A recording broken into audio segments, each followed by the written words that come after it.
Yeah, we'll go ahead and get started so we can get out of here by 8:30. So, I plan on being in bed by then. I can tell you that. So, all right, we're gonna do. I'm gonna do 91. No, I'm doing 91, 92. Sorry, both are Nehemiah. So I did 90 last week. All right. Now, keep in mind that the book of Nehemiah happens at a time that the Israelites were allowed to go back. Not many of them went back. This is right around the time of Esther and all that stuff. And a lot of the remnant of Israel was still in Persian uh, territory.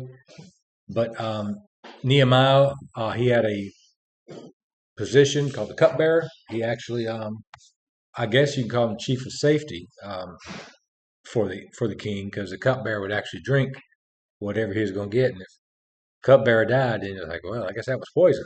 So definitely, he wants to make sure everything probably, hopefully, on the up and up. So just a really quick overview about everything that we're going to go over.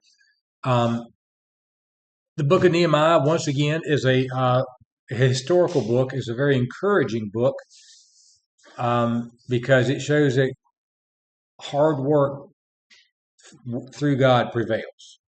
I hope you realize that. Nehemiah's job or his burden was to go back to Jerusalem and restore the wall around Jerusalem. The wall is an important defensive factor for any city. They would close the gates at night, so if anybody tried to attack, they had the walls to protect them. They wanted to build the city back, and they actually was having the city, but you got to remember they were in kind of the Badlands because there were plenty of raiders and things like that could come in and basically steal all your stuff and then head on out because they didn't have any protection. They was walking around just unprotected. So that's really where we get into this, that he's going to go in there and miraculously complete a task that should not have taken as long for him to start it. But from the time he started to the time he ended it was in a massive amount of time. It was very quick. So now we already know about all this stuff. They've lived in captivity. We know about that. They've moved from the Holy Land. Um, God finally, the Assyrians, like I said, we've already talked about all this. I'm not going to go over it again. So after 70 years, they were returned back to the Promised Land. Now, the original Jews went back under the leadership of a guy named Zerubbabel in 536 BC. About 110,000 Israelites went back. We know that. So 20 years after the reconstruction of the temple was complete, the temple was dedicated, and Passover observance was restored. So they got the temple back in order. That was under Ezra. And now the next section is going to be Nehemiah, fortifying the city. Obviously, they're going to have a lot of problems along the way. But now, like I said, the territory was under control of Babylons. Now it's under control of Persians. So they actually were in their homeland, but they weren't in control of themselves. They still had to answer to the Persian government at that time. Now, we already know about how the Jews, through the last week of Esther, it didn't matter if they were in Jerusalem or living in Persia. They suffered persecution. We found that through Esther. And obviously, the king being married to a Hebrew actually changed his tone about things. And actually, it was kind of believed that's the reason why Nehemiah felt so comfortable to approach the king to ask him to go over here and do this. And the king offered it. It's not a problem. So we know now in 455 BC, a second major group of Jews returned to Jerusalem under the leadership of Ezra. Now, he not only led, but he also led the nation is going to be in the spiritual reformation. He was actually a priest. He was a descendant of Aaron. He was entrusted by, like I said, Xerxes or Artaxerxes in the civil government. And the people are actually going to rededicate themselves to God in 445 BC, just in 10 years from this point. So now Nehemiah is associated with the third movement back to Palestine. So this is the third and final wave that they're going to do, and the nation will finally be technically reestablished. Obviously, they'll still be under Persian rule, and then later on, Grecians will come in and conquer them, and then later on, the Romans will come in and conquer them. So, nevertheless, they were a conquered people quite a bit.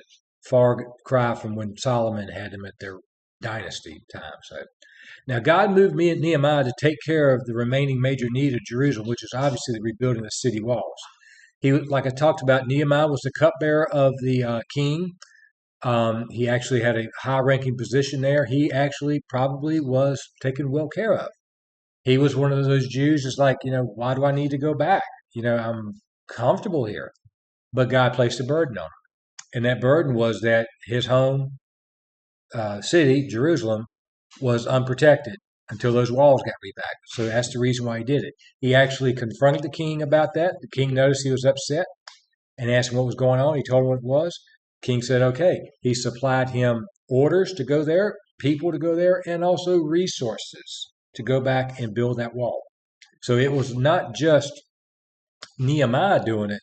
It was actually Nehemiah along with a little bit of financial and material backing from the the Persian Empire through the king. So now Nehemiah was actually a man who was well known, respected among the fellow Jews and Gentiles, along with Ezra. They knew each other, and it's an important quality to understand that you need to be respected in your community, especially if you're in one of God's positions. A church or a pastor that does not have a legitimate, good standing in the community or around people is not going to be able to spread the gospel. They're just not. So it's important. I used to think I don't care what people think of me. Technically, I don't, but actually, I do because I want them to know that I am approachable. I want them to know that if they are hurting or in pain, they can come to me and I will give them, hopefully, godly advice.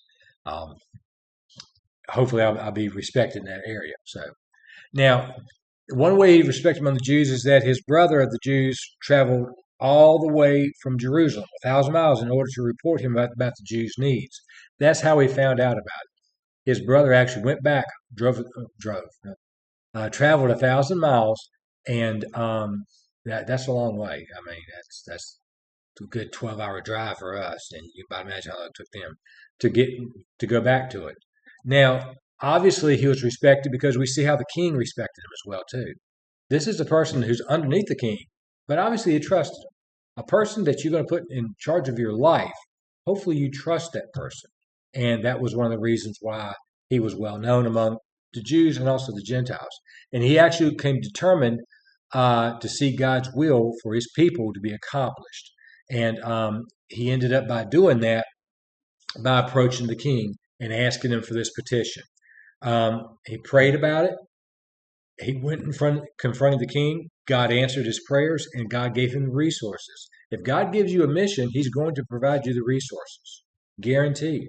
You're like, I don't know how to share the gospel.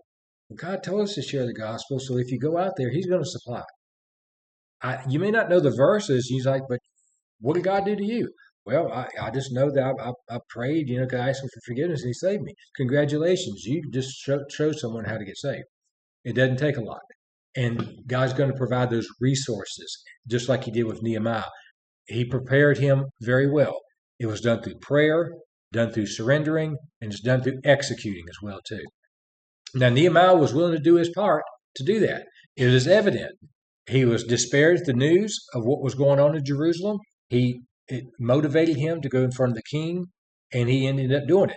While fasting and praying, he actually came to the understanding that God had assigned him the role of leader in this part to restore Jerusalem's walls. And that's what he ended up doing. He was able to do that very well. He could have looked the other way. He could have kept his position and lived probably a very comfortable life, but he couldn't live with himself. And usually that's the problem with people. You can live a comfortable life, but if you're not serving God in that life, you're not going to be comfortable with yourself. And that's what he ended up doing. He ended up doing it. He didn't quit. He didn't walk away. He actually took the bull by the horns and he actually went for it. But one of the things you got to do, you got to have patience. He displayed that patience as well too. He offered his prayer to God in the month of Kislev, which is around November, December. This answer didn't come back until March or April. Sometimes that's what happens. You pray, God doesn't immediately always answer yes. Usually, when He answers yes, it's yes, but you got to wait. You got to wait for me to fill all the gaps to where I can say yes to this. You're on the right path, but let me fill in the gaps so that way you don't stumble and fall and everything will work out great. You pray for something in November and He answered it in April. That's not bad, actually. I know people pray for decades for something and they finally got it. So it's not bad. But you got to have that element of patience, and He had that too. And when it was time to act, He acted. When it was time for action, He had action. And that's one of the main things we got to do. So in each step of the way in doing God's will, Nehemiah was in prayer of praise, prayer of faith, and prayers of petition. He just basically praised God in prayer. He prayed for faith, and he prayed by asking for the necessary needs for it, and he did. And after that, he acted. And that's what we got to do. One of the sayings I got written in most of my Bibles that I got that ain't digital, I got written in it, pray as if everything depended on God and work as if everything depended on you. You do that, watch what happens. You can't fail if you do that. Even if it doesn't work out the way you thought it would be, it's not a failure because you prayed as everything depended on God and you worked as everything depended on you. How can you call it a failure? God ain't a failure. So that's what he ended up doing. He acted, and that's what we got to understand. So that leads us into lesson 92, where we can talk about some of the challenges. He had a lot of challenges in this particular thing. He actually had opposition. I know it's hard to believe that you actually do something for God, you find opposition. I know it's really hard. But he definitely had plenty of opposition here. Once again, all this is the historical stuff. I'm not going over this again because we just talked about it. Now, some of the difficult challenges that he faced were the walls were rubble and the gates had been burned. Now, these gates were made of wood, obviously, but they were 24 inches thick. It was massive. So the gates had been burned. That's a big undertaking. And you can have a great wall around you, but if you ain't got a gate, guess where I'm going? I'm going right in that gate. You can have this church all locked up, but if you leave one door unlocked, and they can just walk right in here. So it's just a weak spot. So that destruction was over a century ago. But anyway, but despite the facts that people had been allowed to return 92 years before this, the walls had not been rebuilt. They were all in rubble. They didn't have the materials. They didn't have the wood to build the gates. They just didn't have it. They would actually become complacent about it, the city's lack of defense, and they accepted things as they were, even though Nehemiah was about to show them that they did not have to accept this. They actually just got used to it. Some people get used to living in filth. It's like, this is the way it is. No, you don't have to live that way. And that's what they end up coming up with. So Nehemiah's response to this challenge was he cared deeply that the city was in ruin, so he prayed to God for help, took necessary steps to get the field of service, motivated the people to rebuild the walls. That's the next thing. One of the things I have to do about camp, I have to plan and have to prepare and have to organize everything, but then I got to pep up my adults. Because Wednesday evening, when everybody's, walking on 4 hours sleep, we got to keep that good smile going. We got to keep it going because we're almost there. We got to get going. And we got to do it before. I love the new people, how they're excited. And then you talk to them Wednesday, and it's like, oh. I don't blame them because I feel the same way. But still, as a result of this miraculous cooperative effort, the completion of this wall is going to take 52 days to build an entire wall gated around a city the size of Jerusalem that was fortified and able to withstand a defense from a military is amazing. But that's what God's in the business of, is doing amazing things. But God didn't, just like he took the walls of Jericho down, he just didn't raise those walls up. He's like, no, I'll provide for you and I'll provide you a miracle, but you've got to get dirty. You got to get your hands dirty, just like this. If we're going to have anything successful at our church, it's got to be God, but it's got to be us working through it at the same time. And that's what he ended up doing. Now, the second challenge was that the Jews were accused of treason and rebellion against the Persian government. There's some people, as you read that story, once called Sanballat, Tobiah, and Geshem. These three did everything they could to thwart their work.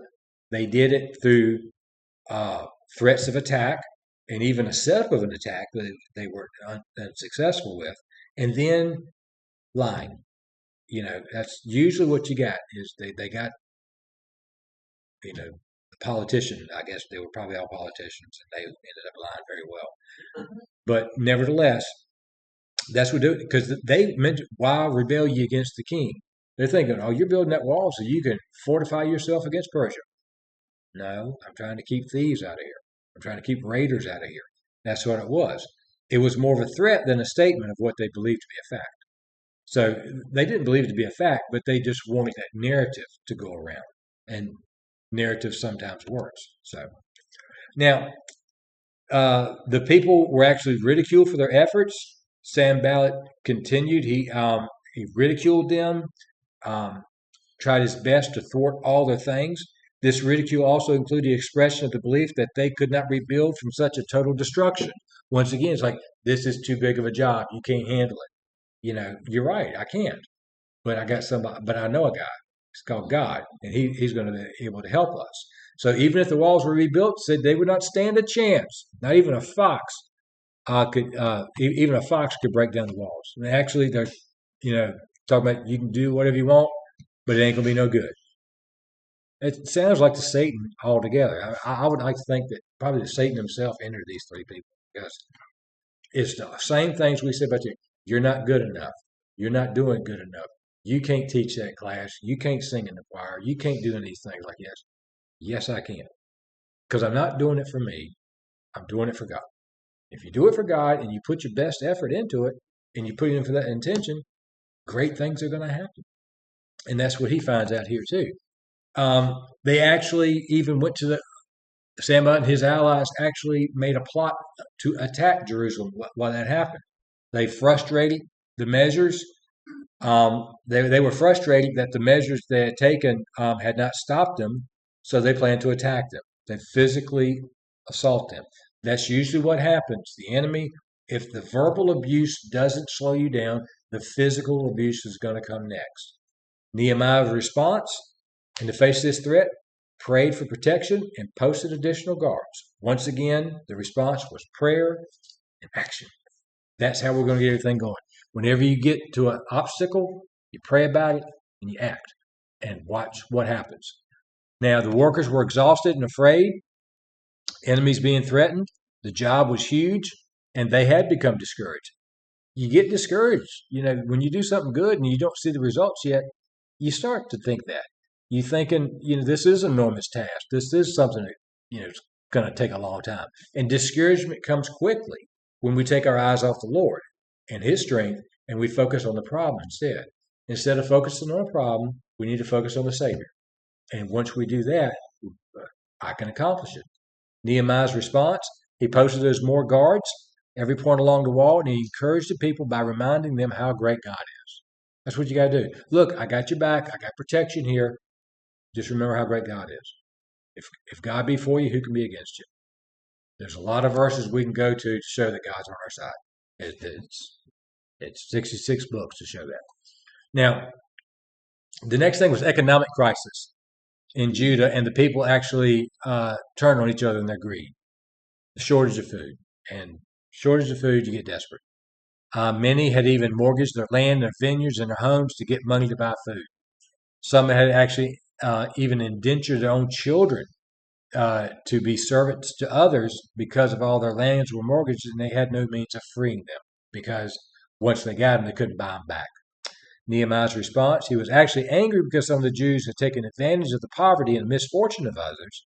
He rebuked the rulers of the people, instructed them to stop the practice of usury, like this, or taxes, and exacted a promise from them to return the mortgaged property. Nehemiah faced the sin squarely and labeled it for what it was. It was disrespect for God.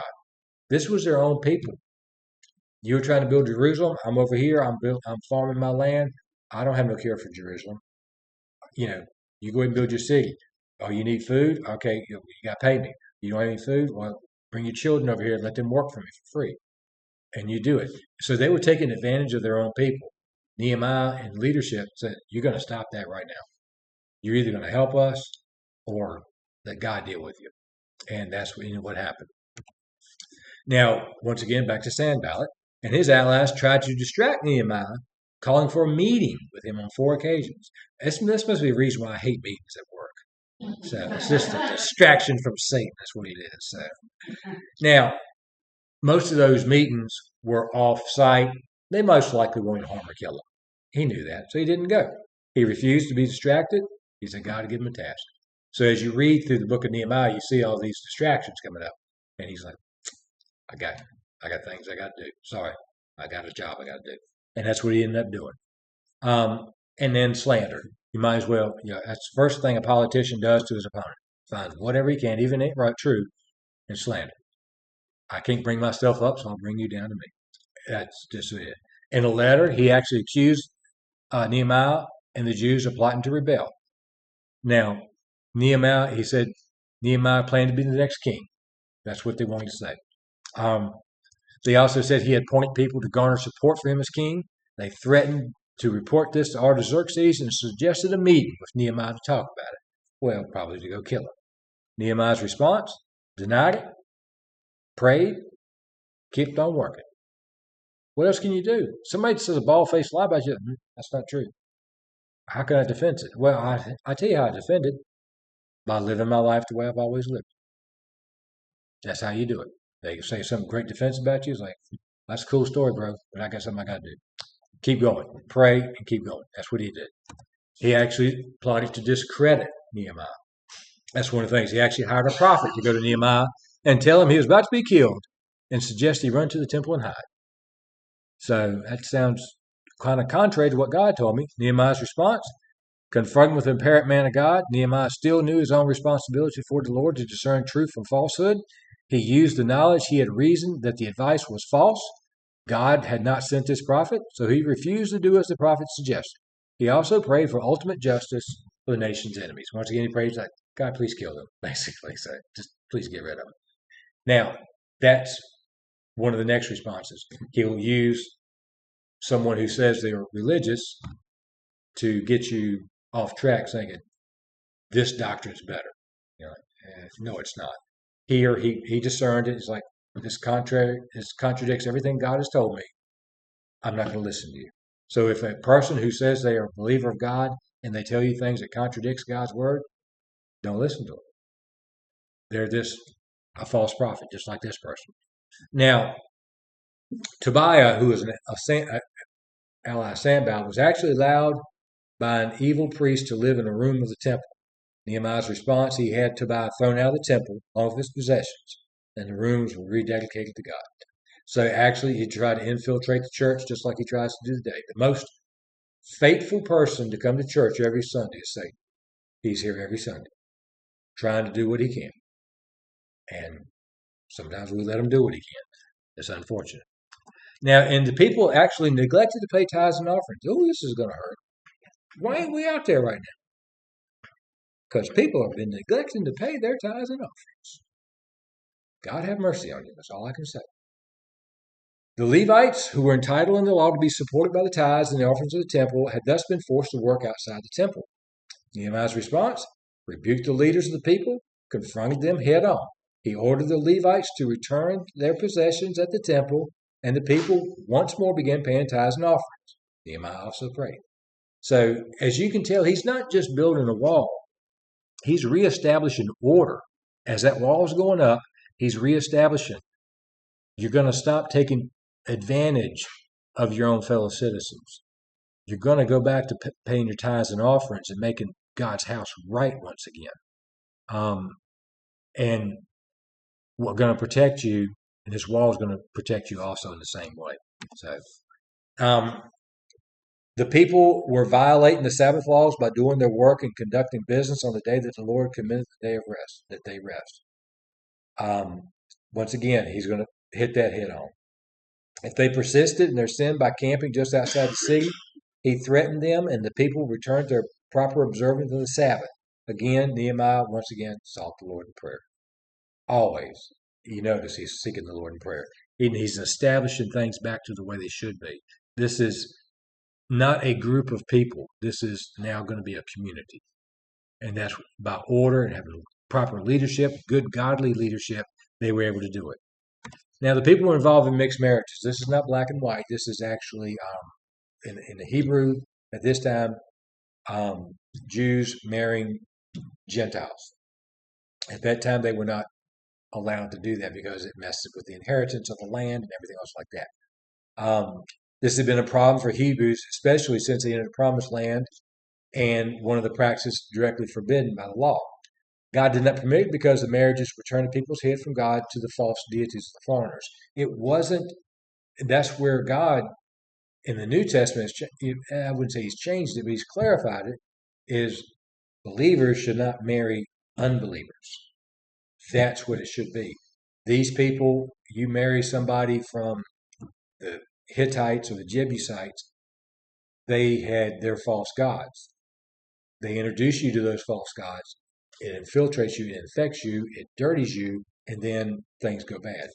And that's the reason why he had to do that. So he once again, he faced the sin, he rebuked the people, physically punished some of the offenders. He made the promise not to allow their offspring to marry outside the faith. That was it. If they were to come in and be married to you, they had to abandon those deities and only serve Jehovah. Case in point, Ruth. Ruth was not an Israelite. She was a Moabite. And their gods were, which the preacher talks about them, they sacrificed children. She knew that was wrong. She knew Naomi was right. And she said, I'm dedicating myself to God. She dedicated herself to Naomi, but she also dedicated herself to Jehovah. And that's the reason why it opened her up to be married, and also to the lineage of Jesus. It was her believer, not her lineage from where she was. Now, one of the priests had married a daughter of Sanballat. Nehemiah removed him from the position of leadership. So he was obviously infected from that point. And again, he prayed. So as you notice here, what Nehemiah did, he had a burden, prayed about it, he sought God's guidance, God gave him the resources, and he got to work. And if you do that, you're going to have a very successful recipe for whatever ministry that you're in. And that's what he ended up doing. Diligence, perseverance, and prayer. He ended up doing it. Any questions on Nehemiah? Never any questions when I get done.